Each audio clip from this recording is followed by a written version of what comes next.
On a Mathilde Villa.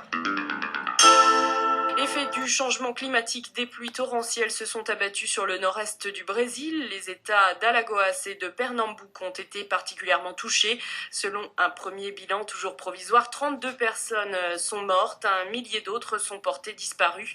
Correspondance sur place de Marine Audacher.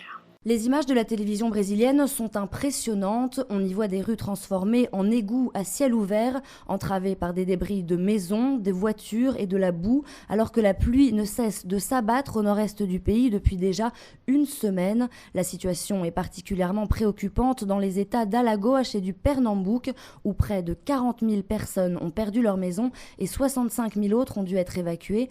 La rivière Mundao a débordé et un barrage du Pernambouc s'est rompu sous le poids des eaux. Plusieurs villages ont été tout simplement rayés de la carte, tandis que d'autres restent inaccessibles aux secours, privés d'électricité.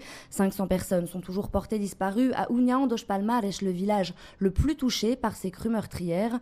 Le gouverneur de l'Alagoas a comparé l'ampleur de ces inondations au tremblement de terre qui a dévasté Haïti en janvier dernier. Le président Lula vient d'annoncer le déblocage de fonds fédéraux pour aider les victimes de ces inondations.